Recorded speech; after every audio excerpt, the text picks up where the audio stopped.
యేసుక్రీస్తు వారి అతి శ్రేష్టమైన నామములో ప్రభు పేరిట మీ అందరికి కూడా వందనాలు తెలియపరుస్తున్నాం. ఈ యొక్క 2026 సంవత్సరం 7వ నెలలో 3వ వారంలో ఈ విధంగా దేవుని సన్నిధిలో కూర్చొని దేవుని స్తుతించే వాక్యమును కేవలం మన శక్తిని బట్టి కాదు, జ్ఞానమును బట్టి కాదు, కేవలం దేవుని కృప వల్ల మాత్రమే ఇది జరిగింది అని దేవుని నామానికి స్తుతి చెల్లిద్దాం. మరి ప్రసంగి గ్రంథం 3వ అధ్యాయంలో ఉత్తర ప్రత్యుత్తర భాగాలుగా మనం చదువుకున్న ఈ లేఖన భాగాల గురించి మనం కొంతసేపు వివరణలోకి వెళ్దాం. ఇక్కడ 1 నుంచి 10 వచనాల్లో గత వారం మనం మాట్లాడుకున్న రీతిగా ప్రతి దానికి భూమి మీద దేవుడు ఒక సమయాన్ని ఏర్పాటు చేశాడు. కాబట్టి ఆ సమయానికి ప్రతి ఒక్కరూ తమను తాము సిద్ధపాటు అనుభవం కలిగి దేవుని జ్ఞానముతో ముందుగానే కీడు మేలు యోచించుకునే ఆ జ్ఞానాన్ని దేవుడిచ్చాడు. కాబట్టి ఆ జ్ఞానంతో నడుచుకోవాలి అని చెప్పి మనము నేర్చుకుని ఉన్నాం. అంటే ఇక్కడ ఇప్పుడు చదువుకున్న 11వ వచనం నుంచి చివరి వరకు కూడా కొన్ని వచనాల వివరణ మనం తెలుసుకుందాం. 11వ వచనం, దేని కాలమందు అది చక్కగా నుండినట్లు సమస్తమును ఆయన నియమించి ఉన్నాడు. ఆయన శాశ్వత కాల జ్ఞానమును నరుల హృదయమందు ఉంచి ఉన్నాడని కానీ దేవుడు చేయు క్రియలు పరిశీలనగా తెలుసుకున్నటకు అది చాలదు. ఈ కొద్ది మాటలు దేవుడు మన వెనుకల్లో ఫలింపు చేయాలని మనస్ఫూర్తిగా కోరుకుందాం. ప్రార్థన చేసుకుందాం. మహాగణుడా, మహిమోన్నతుడా, మా ప్రియుడా యేసయ్య, మీ వందనాలు చెల్లిస్తున్నాం. నైనా నీ జీవాహారం కోసం మేము తృష్ణగుని ఉన్నాం. నీ మాటల ద్వారా మమ్మల్ని ఆదరించండి, బలపరచండి. నా ప్రయత్నం నుండి సహాయం దయచేయండి. నా నోటికి మాటలు అందించండి. నీ బిడ్డలకు కావలసిన ఆత్మీయ మాటల ద్వారా నైనా బలము పొందుకొని మేలు నొంది నీ వాక్యంలో నడుచున్నట్లుగా మమ్మల్ని ఫలింపచేయమని మనసారా నేను కోరుకుంటూ ఈ యొక్క ప్రాంగణాన్ని మీ ఆధీనంలోకి తీసుకొని ఈ సంఘంపై మీ కరుణ కటాక్షమును దయచేయమని నాదు ఆశ్చర్యదుర్గమైన దేవ ప్రార్థనా విన్నపములన్నీ కూడా నా ప్రియరక్షకుడైన యేసుక్రీస్తు వారి అతి శ్రేష్టమైన నామములో ప్రార్థించి స్తుతించి అడిగి వేడుకలు పొందుకుని ఉన్నాం తండ్రి, ఆమేన్. ఇక్కడ ఒక మాట మనకి తెలియపరిచారు కదండి. శాశ్వత కాల జ్ఞానమును దేవుడు ఎవరి హృదయం ఉంచాడటండి? నరుల హృదయంలో శాశ్వత కాలానికి మించిన జ్ఞానాన్ని ఉంచాడు. కానీ దేవుడు క్రియలు పరిశీలన చేయడానికి వాళ్ళ తెలివి అర్థమైందండి. దేవుడే ఇచ్చాడు ఆ జ్ఞానాన్ని, శాశ్వత కాల జ్ఞానాన్ని. కానీ దేవుడు చేసే ఆ క్రియలను తెలుసుకునే ఆ జ్ఞానం వారికి ఎంతకైనా చాలదంట. ఇక్కడ దేవుడు ప్రతి విషయంలో మనకు చెప్తూనే వచ్చారు. ప్రతి దానికి సమయం కలదు, ప్రతి దానికి దేవుడు ఒక కాలాన్ని నియంత్రిస్తాడు, బోధిస్తున్నాడు. ప్రతిదీ ఒక శాశ్వత కాలం ఉంటుంది, జ్ఞానం ఉంటుంది. నరులకి, మృతులకి కూడా, మృగాలకి కూడా దేవుడు మరి కీడు మేలు అనేది ఉంచాడు. మరణము ఇద్దరికీ అనేది ఉంది అని చెప్పి తెలియపరుస్తూ ఇక్కడ నేను నీకు అంత జ్ఞానాన్ని నీ హృదయమందు ఉంచాను, కానీ దేవుని క్రియలు తెలుసుకొనటం నీ సాధ్యము కాదు కదండి. దేవుని క్రియలు తెలుసుకోవాలంటే మనం ఏం చేయాలి? దేవునికి మనం దగ్గరగా జీవించాలి, దేవునితో సహవాసం చేయాలి, దేవుని మనం ప్రేమించాలి, దేవుని చేత మనము ప్రేమించబడాలి. మన ఆలోచనలో తలంపులు ఎప్పుడు దేవుడి గురించి ఉండాలి. అలాగే దేవుని యొక్క ఆలోచన సభలో మనము చేరేవారిగా ఉండాలి. మన క్రియలు దేవునికి నచ్చేవిగా ఉండాలి. దేవుడు చెప్పిన క్రియలే మనము చేసే విధంగా ఉండాలి. మనం అనుకుంటాం నేను అనుకున్నదే, నేను చేయాలనుకున్నదే అని. కానీ నువ్వేమనుకుంటున్నావు, నువ్వేం చేయాలనుకుంటున్నావు అనే దానికంటే కూడా దేవుడు నీ పట్ల ఏం కలిగి ఉన్నాడో అది తెలుసుకోవటం మంచిది. ఆ జ్ఞానాన్ని వెతకటం మంచిది, ఆ జ్ఞానాభ్యాసంలో ఎదగటం మంచిది అని చివరికి అంతా తెలుసుకున్న ఈ ప్రసంగి గారు మనకిస్తున్న చివరి ఆలోచన జ్ఞానం ఇది. మన జ్ఞానము నిరర్థకము. మనము కనుక దేవుని జ్ఞానంతో నింపబడినట్లయితే, దేవుని జ్ఞానం అంటే ఏంటి? దేవుని యందు భయము భక్తి కలిగి ఉండే జ్ఞానము నీకు కలిగి ఉంటే శాశ్వత కాలము నీకు శోభాతిశయముగా మారుతుంది. శాశ్వత కాలము నీవు గొప్ప ఉన్నతమైన స్థితిలో ఉండబోయే దానికోసం నిన్ను నీవు దైవభక్తి విషయంలో సాధకము చేసుకుని ఆలోచన కలిగి ఉన్నావు అని అంటున్నాడు. అదే 12వ వచనం అంటాడు కదా, సంతోషముగా ఉండుటకును తమ బ్రతుకు సుఖముగా వెళ్ళబుచ్చుట కంటేను, బ్రతుకుని సుఖముగా వెళ్ళబుచ్చుట కంటేను శ్రేష్టమైనది ఏదియు నరులకు లేదని నేను తెలుసుకుంటున్నాను. నరులకి లేదు అని చెప్పి నేను ఏం చేసి ఉన్నాను అంటున్నాడు. అంటే దేవుని సమయం ఎలాంటిది? శాశ్వత కాలం. ఇక్కడ మనకి చెప్పిన మాట, సంతోషంగా ఉండాలన్నా, బ్రతుకుని నువ్వు సుఖముగా వెళ్ళబుచ్చాలన్నా శ్రేష్టమైనది నరులకు లేదని నేను తెలుసుకున్నాను. ఎవరు తెలుసుకున్నానని చెప్తున్నారండి ఇక్కడ? ఆలోచించారు. ఎవరండి? ప్రసంగి గారు. ఆలోచించారా ఎంత బాగా చెప్తున్నారు? దేవుడు నీకు ఇచ్చిన బ్రతుకు అది ఎలాంటిదైనా ఏం చేయాలి? ఇది నీవిచ్చిన బ్రతుకైనా అది నువ్వు వెళ్ళబుచ్చడం నీకు నేర్చుకోవాలి. చాలా మంది అంటారు, నన్ను ఎందుకు ఇంత ధనవంతుడిగా పుట్టించారు అని అనుకునేవాడు అవ్వలేదు. ఎవరైనా ఏమనుకుంటారో తెలుసా? దేవుడు నన్ను ఎందుకో ఇంత పేదదానిగా ఉంచాడు, ఇంత లేనిదానిగా పుట్టించాడు. అబ్బా, ఆ ఉన్నత స్థానంలో, ఆ ఉన్నతమైన కుటుంబంలో నేను పుట్టుంటే ఎంత బాగుండో అని వేసుకుంటారు. అలాగే లాజరు అనుకొని ఉంటే, లాజరు దేవుని యందు భయభక్తులు లేకుండా జీవిస్తే, ఆ మాట ప్రకారంగానే ఉంటే లాజరు ఆ యొక్క రాజ్యంలో చేర్చబడి దేవుడు కుడి పార్శ్వమున ఉండేవాడు కాదేమో. మనకు తక్కువ నిదర్శన. అన్నీ కలిగి ఉన్న వారి కంటే ఏమీ లేకపోయినా కూడా దేవుని యందు భయభక్తులు కలిగి దేవుడిచ్చిన జీవితాన్ని సుఖముగా వెళ్ళబుచ్చగలిగిన జ్ఞాన వివేకములకు ఆధారముకు ఆత్మ, ఆ వివేచన, ఆ యొక్క మరి బుద్ధి ఉంటే మనం ఏమవుతామంట? మంచి వారికి అవుతామంట. ఆలోచించండి. దేవుడిచ్చిన జీవితాన్ని సంతోషంగా వెళ్ళవచ్చు. దేవుడు నీ జీవితంలో కష్ట సుఖాలు పెట్టకపోతే మనకు అసలు దేవుడే మనకి భయము కలగడానికే పెట్టాడంట. ఆ మాట కూడా ఉంటుంది మీకు. ఎందుకంటే అవి మనం తెలుసుకోలేదనుకోండి. చూడండి 14 దేవుడు చేయు పనులన్నీ శాశ్వతములని నేను తెలుసుకున్నాను, దానికి ఏది చేర్చబడదు, దాని నుండి ఏది తీయబడదు. మనుషులు తమ యందు దేవుని యందు, అంటే దేవుని యందు మనుషులు భయభక్తులు కలిగి ఉండినట్లు. ఏంటంటండి? దేవుడు ఒక నియమం పెట్టాడు. మనం ఏమనుకుంటాం? కష్టాలే రాకూడదు, నాకు అంతా ఏముండాలి? సేఫ్ జర్నీ ఉండిపోవాలి. నీకేం కష్టం తెలుస్తుంది? అసలు నీకు ఇంకెందుకు దేవుడు గుర్తొస్తాడు? ఒక మనిషి జీవితంలో కష్టమేదో సుఖమేదో తెలిస్తేనే జీవితం విలువ తెలుస్తుంది, దేవుని విలువ తెలిసి వస్తుంది. దేవుడు ఈ నియమాన్ని పెట్టాడంట. దాన్ని త్రోసివేయటానికి నువ్వెవరు, నేనెవరు? దేవుడిచ్చిన నియమాన్ని మనం ఎవరూ కూడా తోసివేయలేము.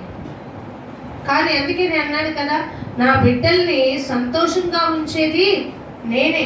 నా బిడ్డలకు కలిగిన శోధనలో పక్క నుండి వారికి ఆ శోధన నుండి బయటికి తీసివేసేది కూడా నేనే. కానీ అన్నిటికీ ఏముంది? సమయం ఉంది. నా బిడ్డల యొక్క విశ్వాస పరీక్షని నేను పరీక్ష చేయాలనుకున్నప్పుడు దానికి కూడా సమయం ఉంది. నా బిడ్డలు చేసిన తప్పైనా మంచైనా దానికి తగిన ప్రతిఫలం ఇవ్వటానికి కూడా నాకేముంది? సమయం ఉంది. ఎందుకో తెలుసా? ఆ సమయం నీ తప్పు నువ్వు తెలుసుకొని సరి చేసుకుంటావని, నీకు సరిదిద్దుకునే అవకాశాన్ని ఇవ్వాలని. ఆలోచించారండి? కొన్ని ఎంత నాదా సత్యస్వరూపి ఎందాక భూమి మీద ఉన్న వారికి తీర్పు తెచ్చువంటే, ఇదిగో నీ సహోదరులు సహదాసుల యొక్క లెక్క ఉంది. ఆ లెక్క నాకు పూర్తయ్యేదాకా, సమయం వచ్చేదాకా నువ్వేం చేయాలి? Wait and see. నువ్వు తొందరపడటం వల్ల నీ జీవితంలో కార్యాలు జరగవు. ఆలోచించారండి. దేవుడే మనకు ఆధారం, దేవుడే మనకు ఆశ్రయదుర్గం. దేవుడు లేని మన జీవితంలో పరాజయమే జరుగుతుంది. నువ్వు నీ దినాన్ని సుఖంగా వెళ్ళబుచ్చాలనుకుంటావు. మన చేతగాని తనంతో వాటి ద్వారా మన సొంత ఆలోచనతో మనం ఏం తెచ్చిపెట్టుకుంటామంటే ఆపదలు తెచ్చిపెట్టుకుంటాం. కీర్తనల గ్రంథం చూద్దాం. కీర్తనల గ్రంథం 104వ కీర్తన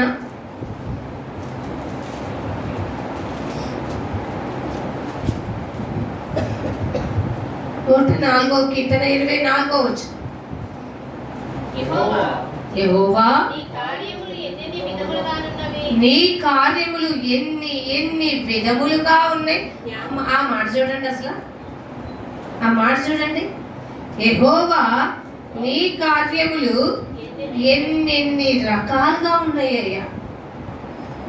ఆలోచించారండి.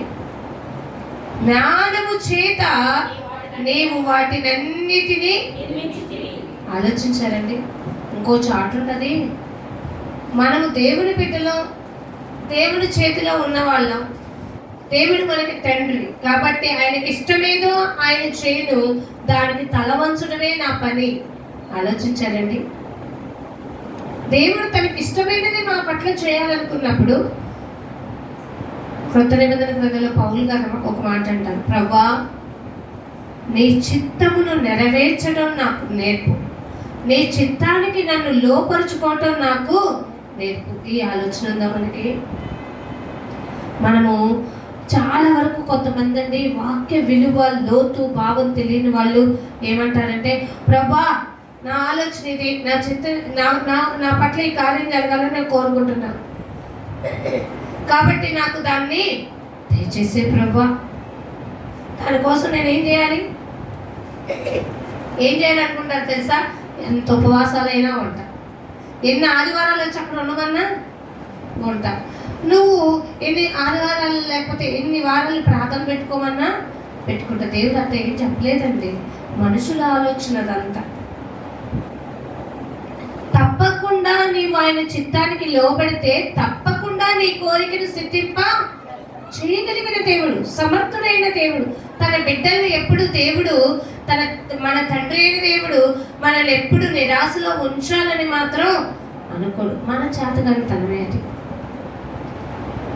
మన సొంత ఆలోచనలతో మనం ముందుకెళ్ళిపోయి నా జీవితంలో ఇది జరగలేదు, దేవుడు వాళ్ళందరూ ప్రార్థన వింటున్నాడు, వాళ్ళకి హెల్ప్ చేశాడు, వాళ్ళని ఉన్నత స్థితిలో ఉంచుతున్నాడు, మరి నేనేంటి అని అసంలాగా అనుకోమాక, పోల్చుకోమాక. దేవుడి చిత్తాన్ని మనం కనుగొందాం, దేవుడికి లోబడతాం, దేవుడి చేత ప్రేమించబడే స్థితికి వెళ్తాం. దేవుడు మనల్ని తొంగి చూసినప్పుడు నా కొరకు ఏర్పడబడిన బలా నమ్మకమైన మంచి దాసుడు అనిపించుకునే స్థితికి ఆ సమయం వచ్చే వరకు కూడా ఆయన పాదముల కింద మనం ఎలా ఉండాలో తెలుసా? దేవుడు తన చిత్తాన్ని నీ పట్ల నెరవేర్చాలంటే నువ్వు దీన మనసు కలగానివై ఆయన నువ్వు చేతి క్రింద ఏం చేయాలో తెలుసా? లోబడే జీవితంతో ఉండాలి. ఆలోచించారండి. దీన మనసు కలిగి జీవించాలి, విధేయతతో ఉండాలి, లోబడాలి, నిన్ను నువ్వు తగ్గించుకోవాలి, దేవుని చేత ప్రేమించబడాలి. మనం అంటాం దేవుడే నాకు ఆశ్రయంబు, కానీ మనం ఏం చేస్తాం తెలుసా? మనమే ఆశ్రయం చేసేసుకుంటాం. దేవుడి జ్ఞానంతో వెళ్తాం. శాశ్వత కాలము దేవుడు నియమించిన ఆ నియమంలో వచ్చే ఆటుపోటులన్నిటినీ తట్టుకోవడానికి దేవా మీ సహాయాన్ని నాకు అందించండి ప్రభువా అని అడిగేలాగా ఉందాం. ఇంకోటి చూడండి, అదే ప్రసంగి గ్రంథంలో ఒక మాట చెప్తున్నారు కదా, 7వ అధ్యాయంలో దేవుని సృష్టిలోని జ్ఞానమును మనం తెలుసుకుంటే ఆయన కార్యములు ఎన్నెన్ని విధములుగా ఉన్నాయో తెలుస్తుంది. అదే ప్రసంగి గ్రంథము 7వ అధ్యాయంలో 29వ వచనం.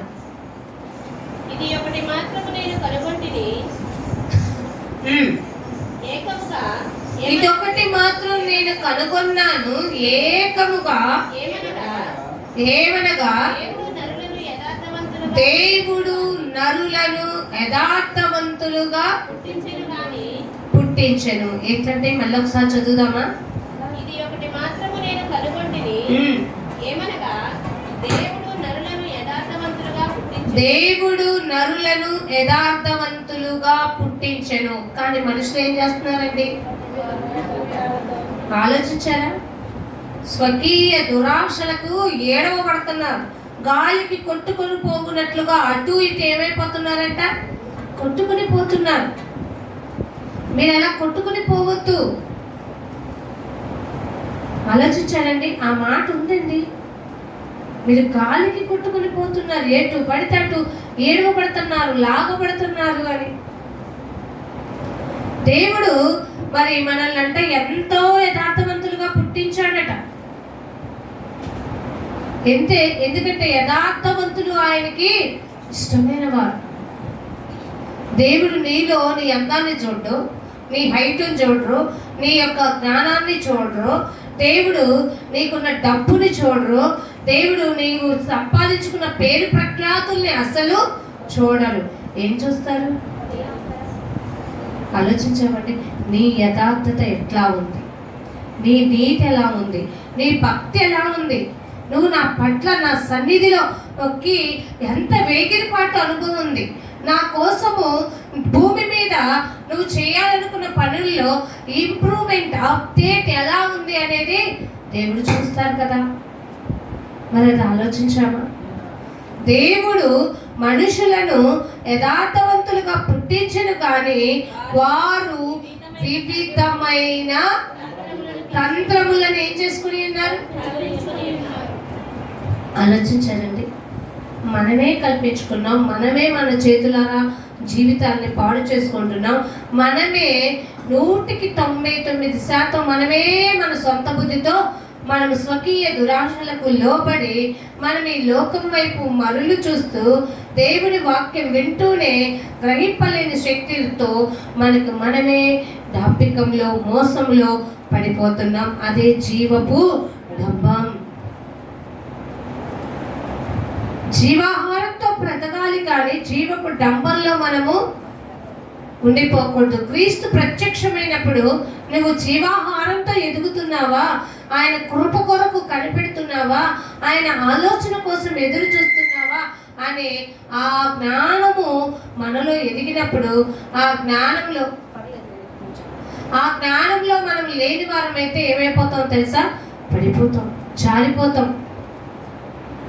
అదే అంటున్నాడు, శాశ్వత కాలంలో కూడా నేను ఏమయ్యాను?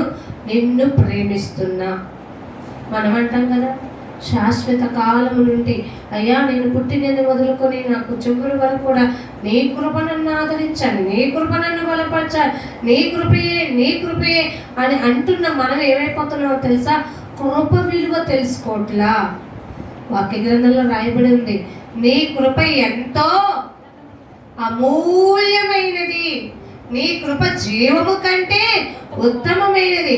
నీ కృప ఉంటే చాలయ్యా నేను కష్టాన్నైనా భరించేస్తా, నీ కృప ఉంటే చాలయ్యా నేను వేదన్నైనా భరిస్తా, అనారోగ్యాన్నైనా భరిస్తా, కానీ నిన్ను స్తుతించడంలో మాత్రం నేను వెనకకి తగ్గను. ఆలోచించారండి?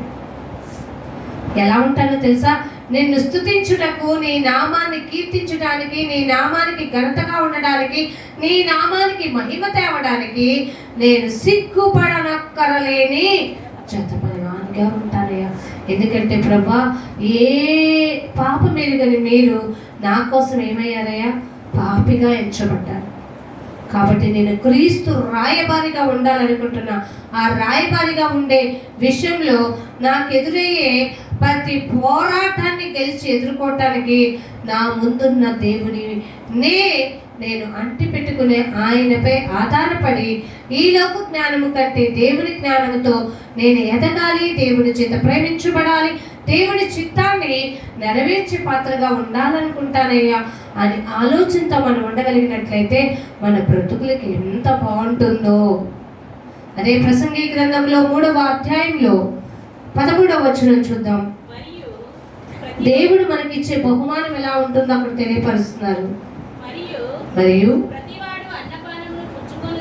ప్రతివాడు అన్నపానములు పుచ్చుకొనుచు తన కష్టార్జితము వలన సుఖాన్ని అనుభవించుట దేవుడిచ్చు బహుమానమే అని తెలుసుకొని దేవుడిచ్చే బహుమానమే. అర్థమైందండి. కష్టాన్ని అర్జించడం. కొంతమంది ఎంతో కష్టపడతారు, ఆ కష్టం వాళ్ళు అనుభవించే స్థితికి రాకుండానే ఏమైపోతుందో తెలుసా, వ్యర్థమైపోతుంది. అరే నేను ఎంత సంపాదించానే, చివరికి నాకు ఉపయోగం లేకుండా పోయిందంటే నీ కష్టాన్ని అనుభవించే కృప కూడా అది దేవుని దయ వలనే. ఆలోచించారా? అది మనం సంపాదించుకోవాలి. అదే కీర్తన గ్రంథంలో 120లో ఉంటుంది కదండి, చూద్దామా.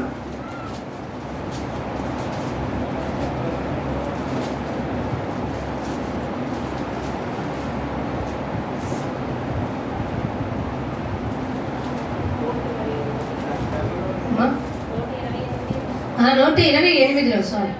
నిశ్చయముగా నీవు నీ చేతుల కష్టార్జితం అనుభవించడం. నిశ్చయముగా అంటే ఏంటి? నిశ్చయం. దేవుని యందు నువ్వు భయభక్తులు కలిగి చూస్తుంటే తప్పకుండా నీ చేతుల కష్ట అర్జితాన్ని నీవు ఏం చేస్తావంట? అనుభవించేదవు. అసలు ఆ కష్టార్జితాన్ని అనుభవిస్తున్నావంటే నువ్వేంటో తెలుసా? నీవు ధన్యుడవు. నీకేం కలిగింది? మరేంటండి, మీరు అనుకుంటారు, ఇదిగో ఈరోజు మేము ఇది కొనుక్కున్నాం, అది కొనుక్కున్నాం, ఇదిగో దీనివల్ల సంపాదించుకున్నాం అంటారు. ఏంటో తెలుసా? అది దేవుని దీవెనే. దేవుడు నీకు మేలు చేసినదే. దేవుడు నువ్వు అనుభవపూర్వకంగా మరి తెలుసుకోగలగాలి. దేవుడిచ్చే బహుమానం. మీకు బహుమానం అంటే గర్భఫలం ఒకటే అనుకుంటారు. ఆలోచించానండి. దేవుడు చేసే ప్రతి మేలు కూడా మనకి బహుమానమే. మనము ధన్యులమే. ఆలోచించండి.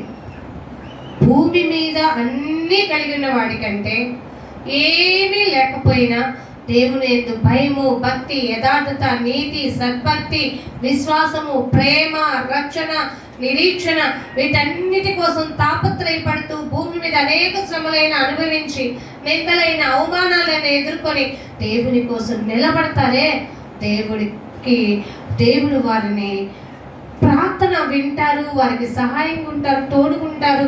అంతేకాదండి, వాళ్ళకి మేలు అనుభవించి వాళ్ళని ధన్యులుగా కూడా చేయగలరు. నువ్వు అనుకుంటావు నేను కష్టపడ్డాను కాబట్టి, కష్టపడి సంపాదించాను, కష్టార్జితం అనుభవించే ఆ కృప దేవుడిది ఉంటేనే కదా నువ్వు చేయగలుగుతావు. ఆలోచించారండి, మన కరోనాలో కోట్లు సంపాదించిన వ్యక్తి మరి బ్యాంకు అకౌంట్లో చాలా దాచుకున్నా కానీ అతనికి ఏమైందో తెలుసా? ఎంత డబ్బు ఖర్చు పెట్టినా బ్రతికించలేని స్థితిలోకి వెళ్ళిపోయి మరణిస్తే ఆ డబ్బులు డ్రా చేయడానికి కోట్లతో కూడుకున్నది కదా, ఎంత వేతన పడాల్సి వచ్చిందో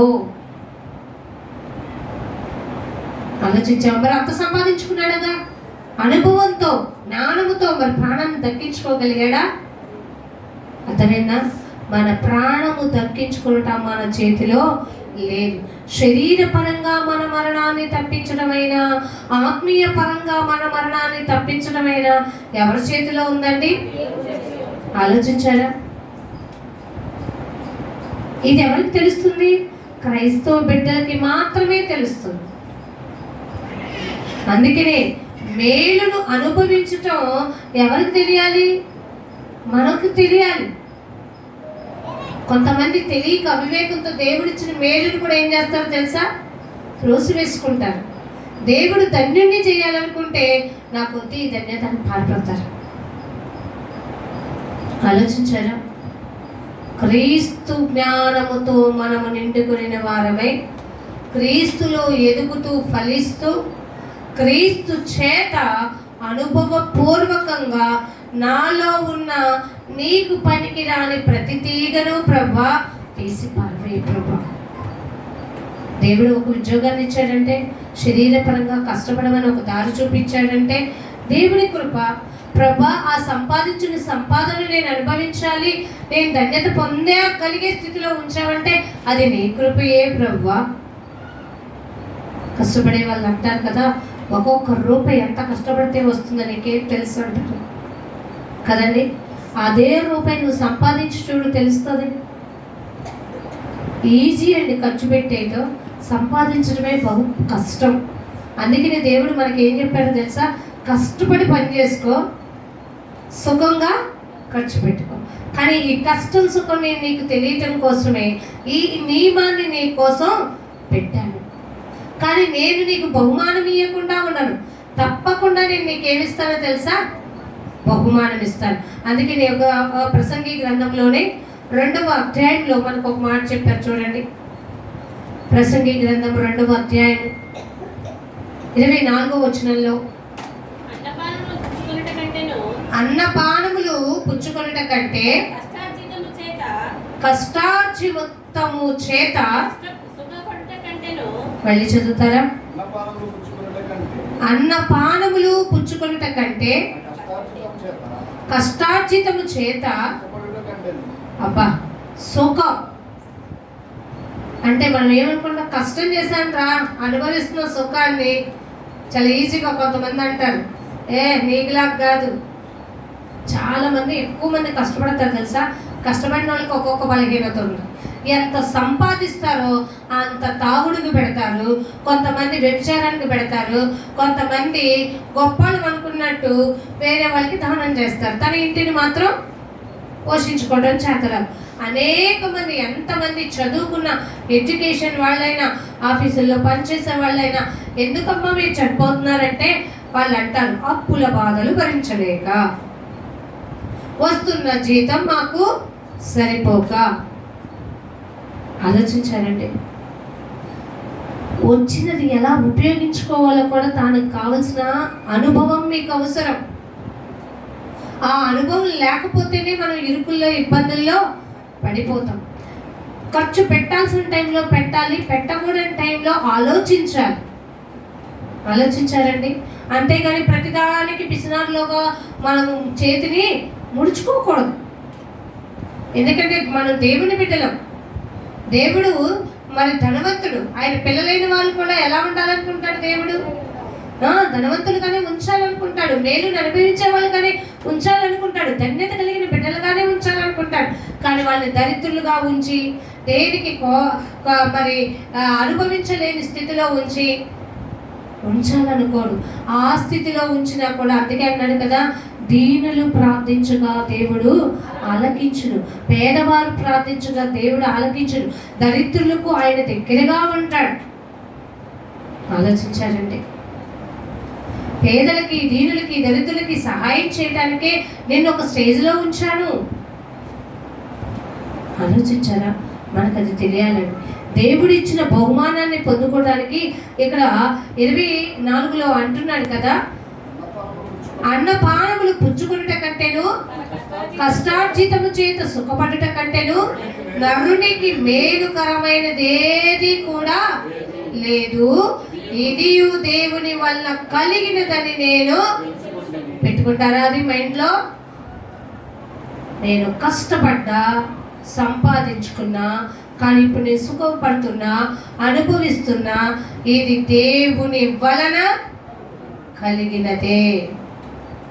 నీ జ్ఞానం అనుకోమాక, నీ తెలివి అనుకోమాక, కష్టపడి సంపాదించాను కాబట్టి అని అనుకోమాక. నీ కష్టార్జితాన్ని దేవుడు దీవించాలా. నీ కష్టార్జితాన్ని నువ్వు అనుభవించే విధంగా నీవు దేవుని ధన్యతలు చేరాలి.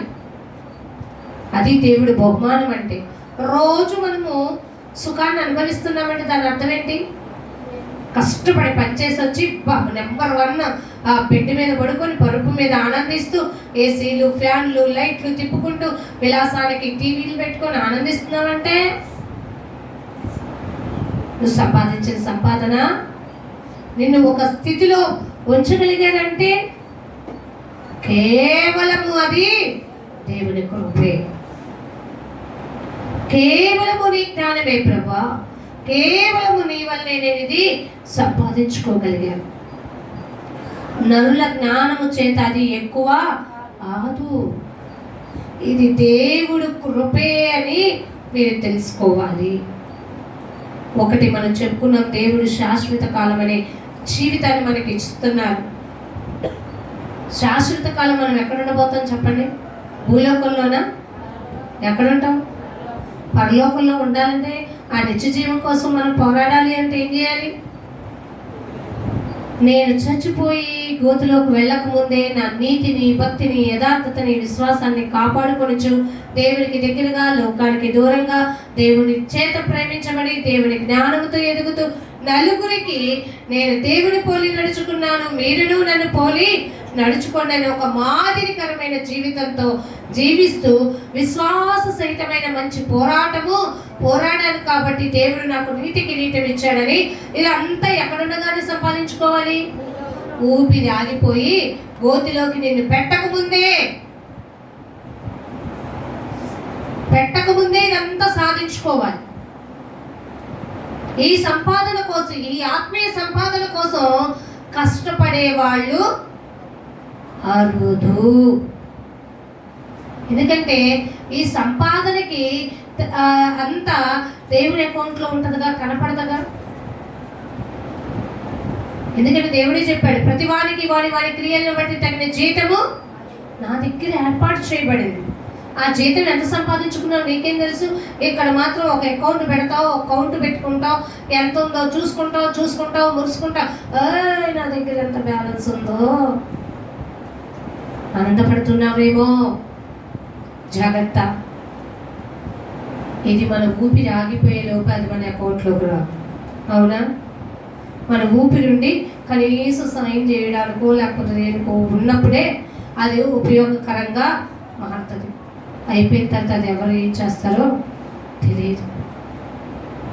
కానీ నువ్వు సంపాదించుకునే ఆత్మీయ సంపాదన నేను యొద్ద నుండి అది ఎవడును. అబ్బా, ఎంత బాగా చెప్పారో తెలుసా? యేసు ప్రభు వారి స్వయాన్ని ఎవరికి చెప్పారు? మార్తకు చెప్పారు కదండి. మార్త మరియా ద బెస్ట్ బహుమానం గిఫ్ట్ ఎంచుకుందమ్మా. అది ఆమె యొద్ద నుండి తీసివేయబడదు. ఆలోచించాలండి. ఆ జీవాన్ని పొందుకుందాం, ఆ వెలుగులో ఉందాం, ఆ ఉప్పు, ఆ సారము కలిగి జీవిద్దాం. దేవుడు అన్నాడు కదా, నన్ను ఎదిగిన బిడ్డలు సారం కలిగి ఎప్పుడు ఎలా ఉంటారంట? పచ్చగా. అర్థమైందా? నేను వాళ్ళని శోభాతిశయముగా చేయగలను.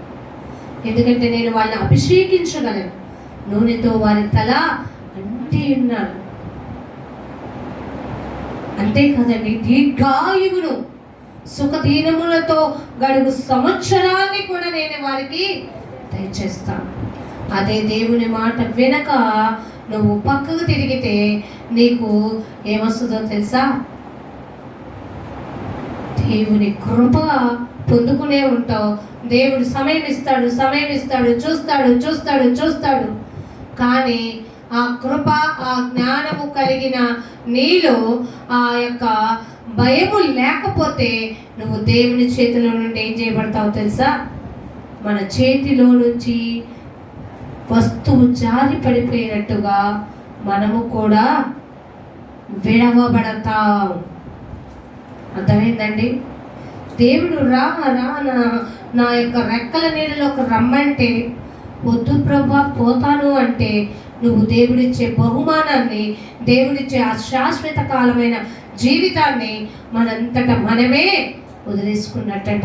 ఇంకో మాట ప్రసంగిలో మరి 3వ అధ్యాయంలో 14వ వచనంలో ఆ మాట మనకి రాస్తాడు కదా, దేవుడు చేయు పనులన్నీ శాశ్వతములు నేను తెలుసుకుంటుని, దానికి ఏది చేర్చబడదు, దాని నుండి ఏమీ తీసివేయబడదు.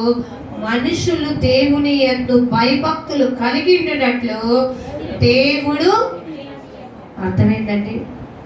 శాశ్వతమైన జీవితం దేవుడే ఇవ్వాలంట.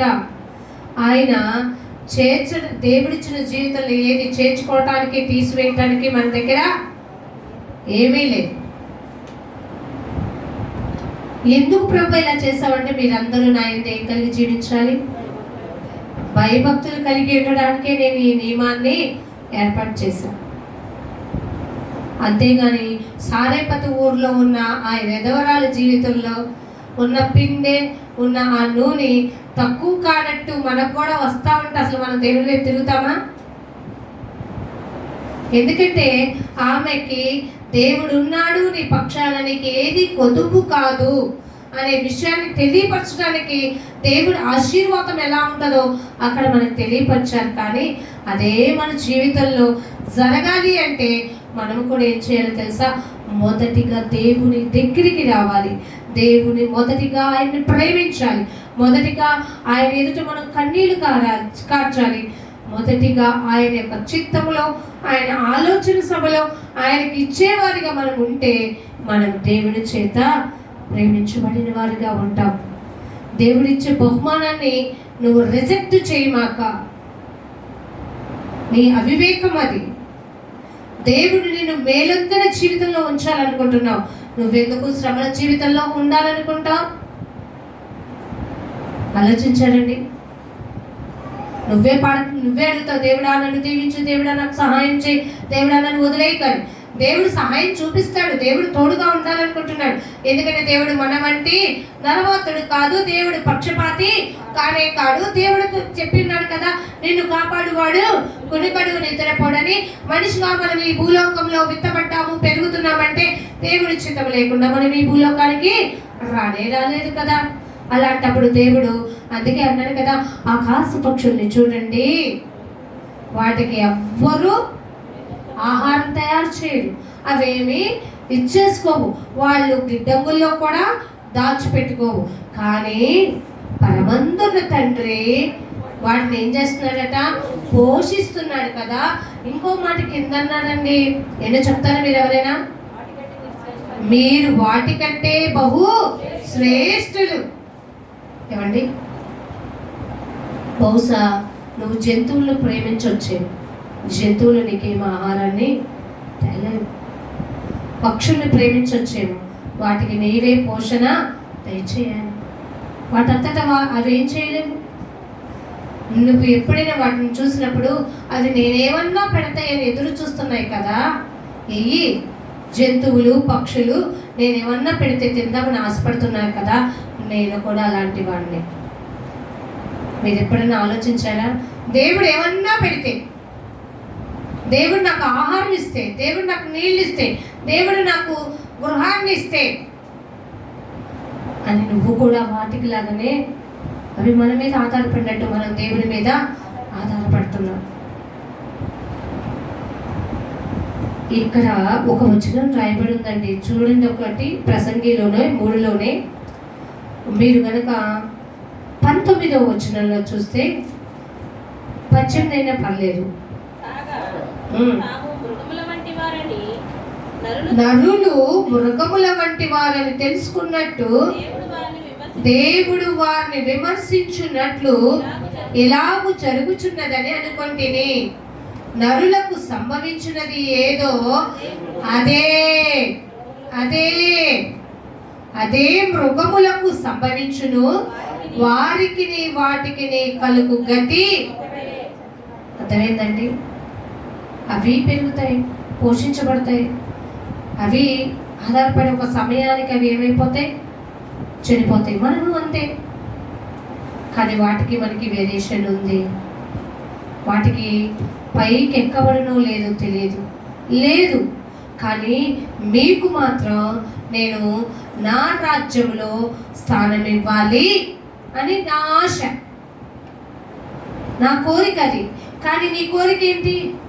భూమి మీద ఉండగానే సుఖాన్ని అనుభవించాలి, తినాలి, ఉండాలి, నేను గ్రేట్ హై లెవెల్ పొజిషన్లో నేను చూసుకోవాలి అని అనుకున్నట్లయితే అది వృధా.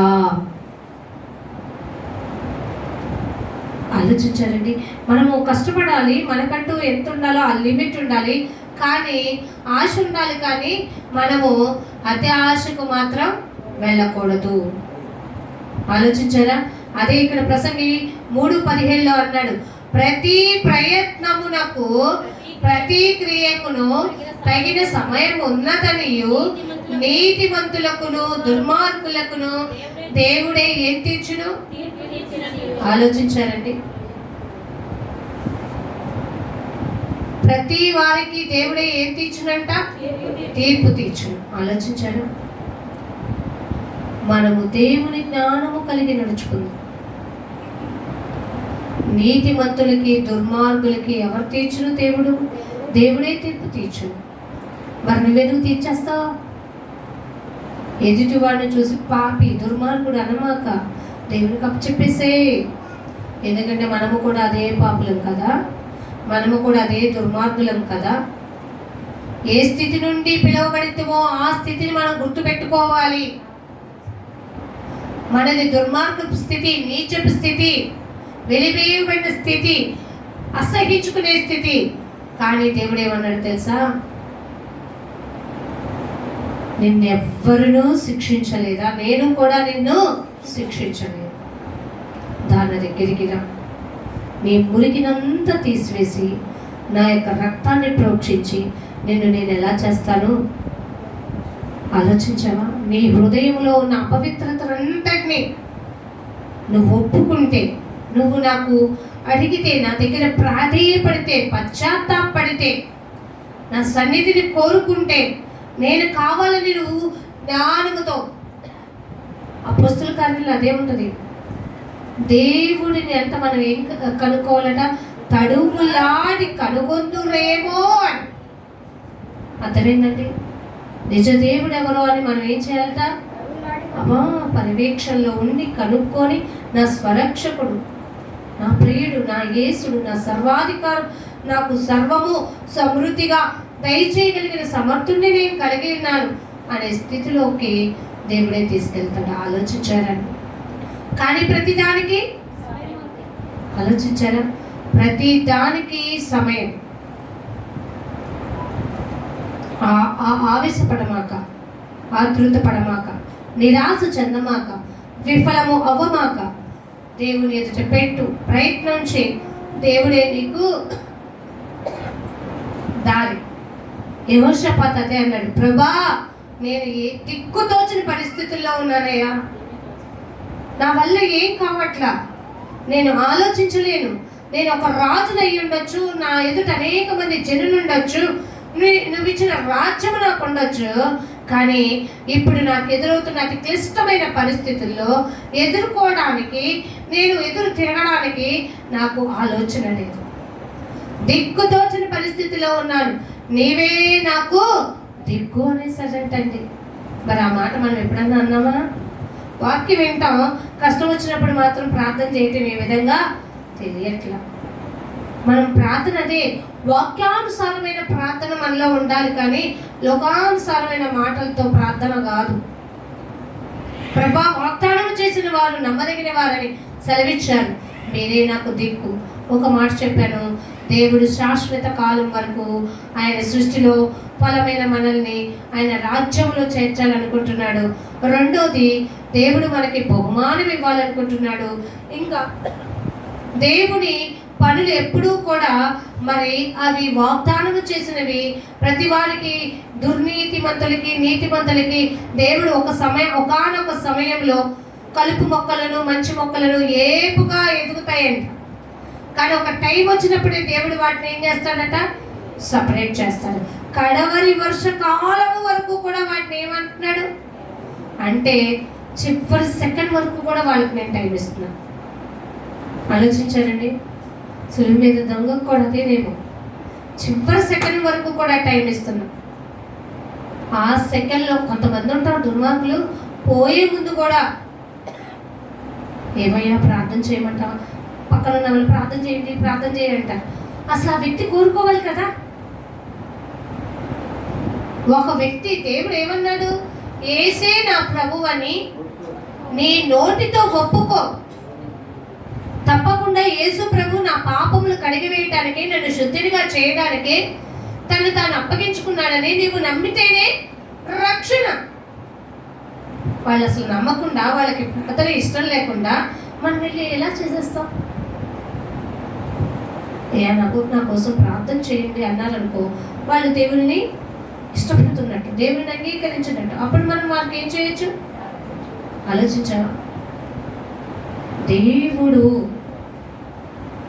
దేవుని యొద్దకు రండి, అప్పుడు ఆయన మీ యొద్దకు. ఆలోచించారా? ద్విమనస్కులకి, పాపులకి దేవుడు ఏమిస్తున్నాడు? సమయం. ఆ సమయానికి నీవు దేవునికి అప్పగించుకునే స్థితిలో ఉంటే బహుధన్యుడు. చూడండి, అదే ప్రసంగి 3:20 నుంచి, అంటే నరులైన మృతులైన సమస్తం ఎక్కడికి పోతాయంట? ఒకే స్థలమునికి పోవును. సమస్తము ఎక్కడి నుండి వచ్చును? అంటే సమస్తము, భూమి మీద ఉన్న ప్రతి ఒక్క సమస్తము కూడా మట్టిలో నుండి వచ్చును. సమస్తము మట్టిలో నుండి పుట్టెను, సమస్తమును మంటికి తిరిగిపోవును. ఇది చూడండి, నరుల ఆత్మ పరమునకు ఎక్కిపోవునో లేదో, మృగముల ప్రాణము భూమికి దిగిపోవునో లేదో ఎవరికి తెలియను. అర్థమైందండి? నువ్వు నేను డిసైడ్ అయితే పరలోక రాజ్యానికి వెళ్ళాం. అర్థమైందా? నేను వెళ్ళిపోతానండి తప్పకుండా పరలోక రాజ్యానికి అన్నావు అనుకో, అప్పుడు అంటాడు, అవునా అంత నమ్మకంతో ఉన్నావా అని మన హృదయంలో ఉన్న దోషారోపణలు ఒక్కొక్కటి తీసి పెట్టామనుకో దేవుడు, అప్పుడు మనం ఏమంటాం? ఎంత కనికర వాత్సల్యం కలిగిన దేవుడో తెలుసా? అందుకే అన్నాడు, సమయం ఆయుష్ ఇచ్చాడంటే దాని అర్థం ఏంటో తెలుసా? భూమి మీద సరి చేసుకోవాలి, నువ్వు ఎదుటి వారితో సమాధాన పడాలి, నీలో నీతి అనేది లేదు, నీలో స్వబుద్ధి లేదు, నీలో దేవుడి గురించిన భయం లేదు. నీకు ఇస్తున్న ఆయుష్లోపే వీటన్నిటిని ఏం చేసుకోవాలి? సరి చేసుకొని, ప్రభువా, అర్థమైందండి?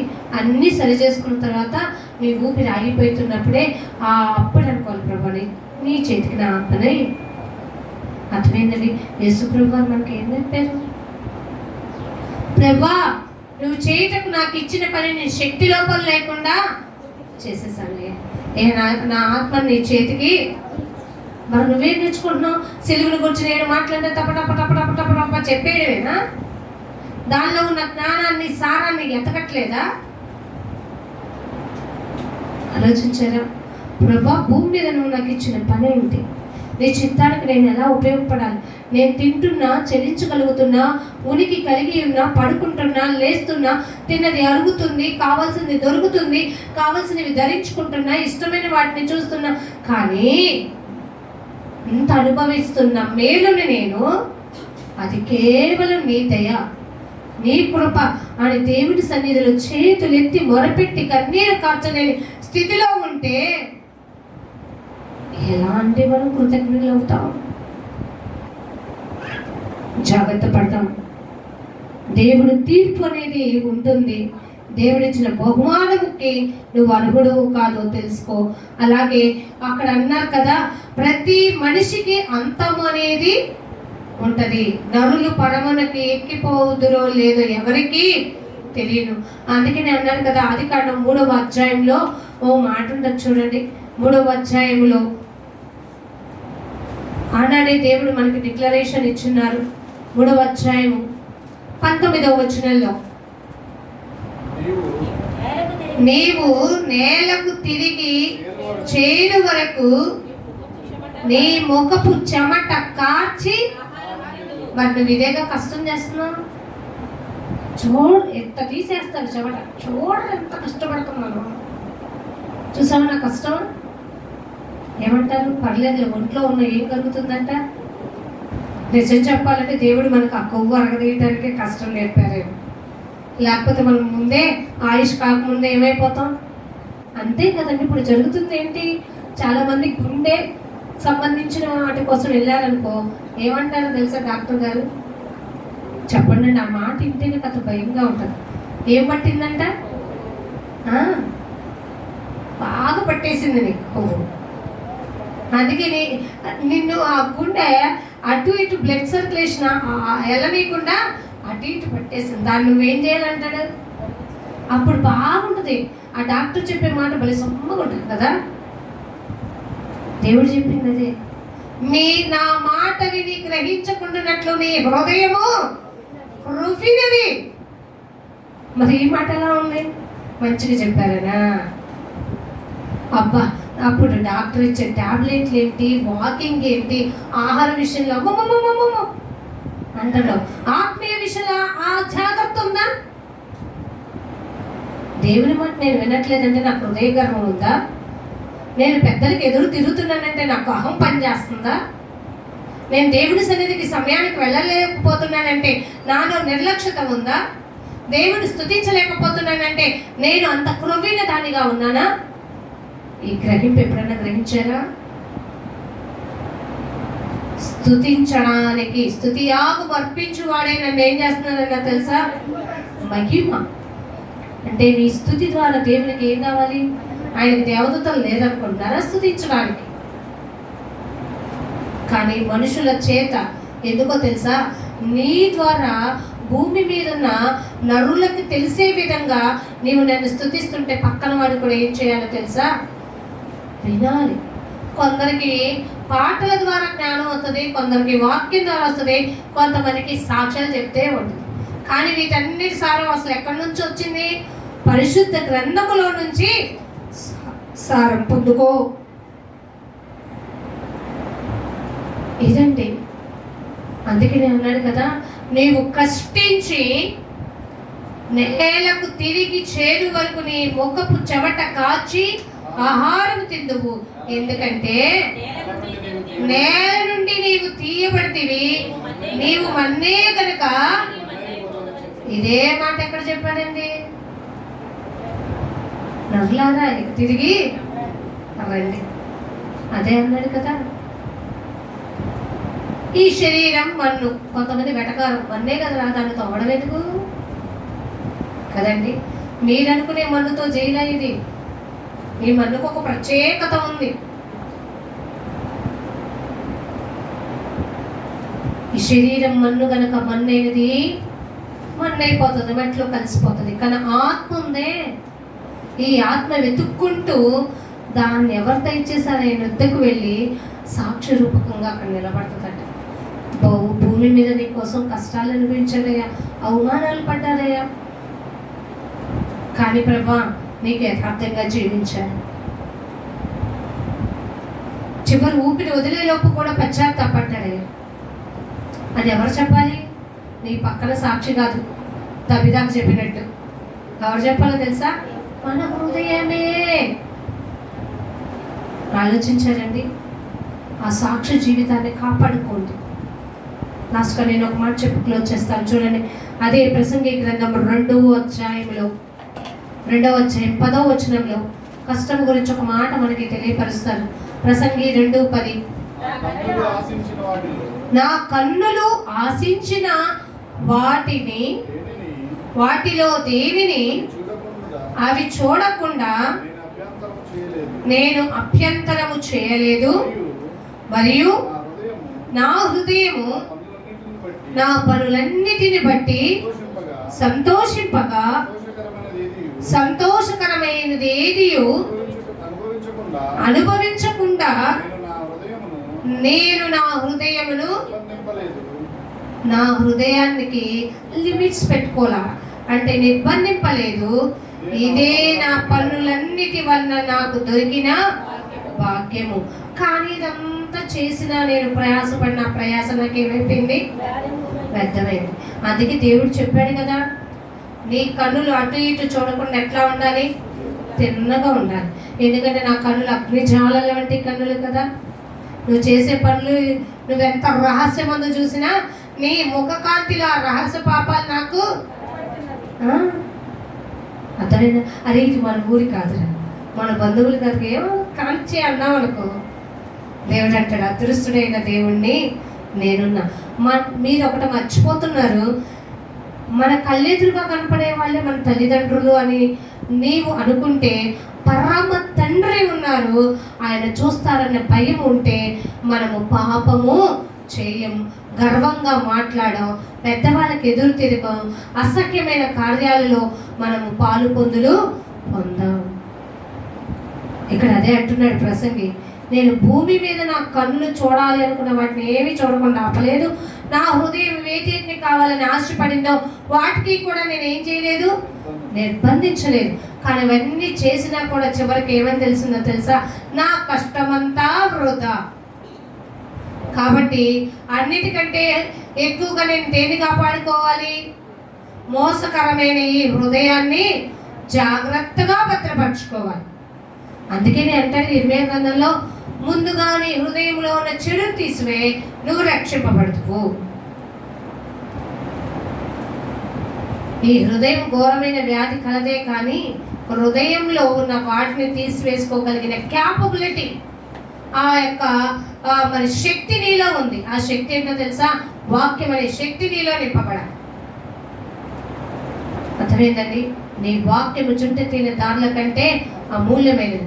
కాబట్టి భూమి మీద మనం ఉండగానే మన కష్టానికి తగిన బహుమానము దేవుని దగ్గర నుంచి మనం పొందుకోవాలంటే, ఆ శాశ్వత కాలములో ఆ నిత్యరాజ్యంలో మనం చేర్చబడాలంటే, దేవునికి యోగ్యునిగా సిగ్గుపడనక్కర్లేని ఒక ప్రేమ మరి వారసులుగా నిన్ను క్రీస్తుకి నువ్వు సమర్పించుకునే గుణము, త్యాగము, యాగము, ఆరాధన ఉంటే నీ జీవ ఫలం ఆ విధంగా అర్పించు.